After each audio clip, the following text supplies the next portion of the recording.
But by the early 1970s, the opening of a new chapter in Scotland's economic history gave the Scottish nationalists an unexpected boost.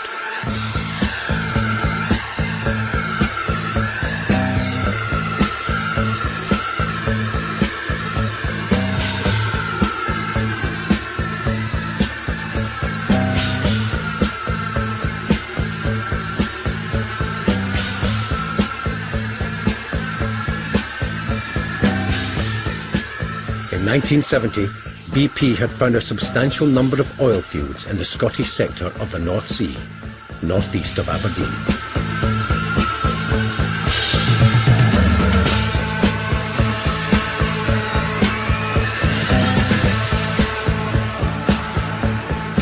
For politicians struggling with a failing economy, it seemed like an answer to all their prayers.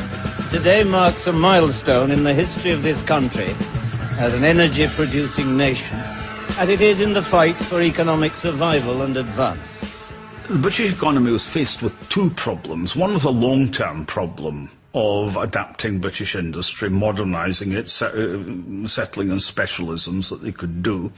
The other was the short-term problem of trying to maintain yourself as a world power and cope with an economy which was in major economic difficulties.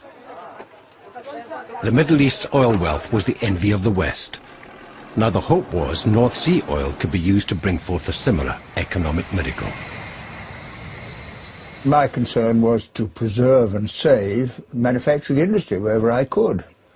If you look at the history of Britain since the last World War, it has been of deindustrialisation. Oil strengthened the case with the fundamental question how you recover and strengthen your industrial base.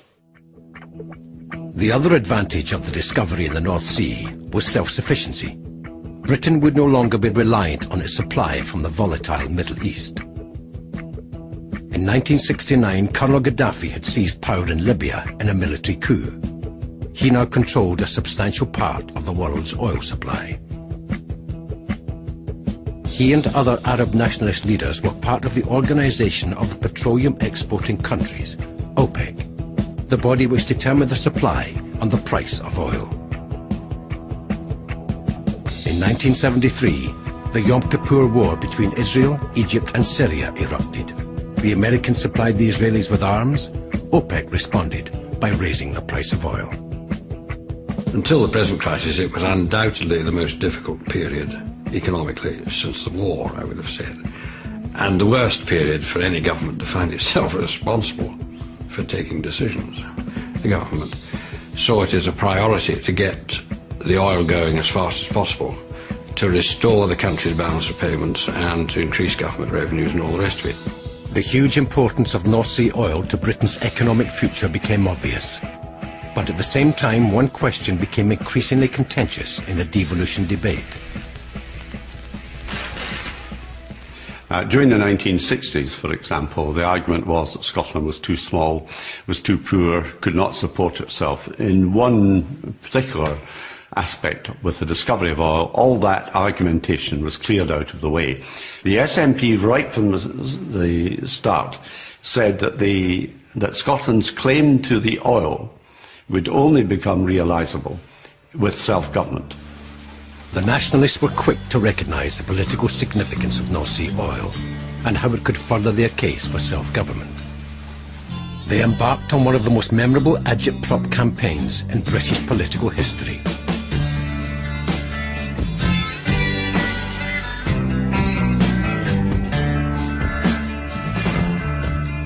The message began to have an impact. The prospect of a future Scottish Assembly no longer seemed so distant, as the SNP started to gain political clout. Oil has given British politics a new dimension. From a rather eccentric group on the fringe, the Scottish National Party has become a force to be reckoned with. The general election which followed in February 1974 saw a very narrow Labour victory, one that could not have been achieved without Scottish Labour seats. I'm returning immediately to London by air. and I have summoned a meeting of my senior parliamentary colleagues for this afternoon. In the situation the country is facing, it is of paramount importance that a government be quickly formed. With a working majority of only 4, the importance of Scotland in forming a government was abundantly clear. The Scottish Nationalists now had 7 seats at Westminster. Labour had to rely on their support for survival. Suddenly you had a group from the SNP seemingly able to challenge the Labour Party right across the board. There was a growing membership of the SNP, their tails were up, they were very, very self-confident, and in a sense they were driving the agenda. The following October, Labour called another election to gain a working majority. It made a number of firm commitments, which some people now believe they had no intention of honouring. From the outset, it proved controversial within the party and triggered a political poker game which would determine the fate of the government. It was in that election that the Labour Party committed itself to progressing with the idea of a parliament for Scotland. And so that then it became an issue because quite a number of Labour members, and including Scottish members, were not at all keen on the proposal. There were a substantial number of highly respected Scottish Labour MPs who were against the proposals and made it clear that was their view. People like Robin Cook, for example, were very, very hostile to the proposals and campaigned against them. The Scottish Labour MPs who opposed their own government argued their case on constitutional grounds. I thought that it would eventually lead to the breakup of Britain. And I'm a great believer in the unity of the British state. Scottish nationalists smelt a rat. They believed Labour's public commitment to an assembly masked a hidden agenda. The promise of devolution was being dangled in return for support in a hung parliament. It was a shotgun marriage. They didn't want it from the beginning. It wasn't fully in their manifesto in February '74.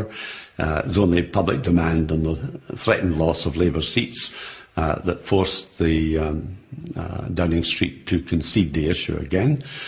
And they didn't want it, they didn't like it, and some people in the civil service and in the cabinet thought that there was a danger of Scotland becoming independent and taking the oil with them. Well, that, of course, is absolute rubbish. I mean, we spent years in the House of Commons getting this legislation onto the statute books. The suggestion that we weren't serious about it is just absolutely ludicrous.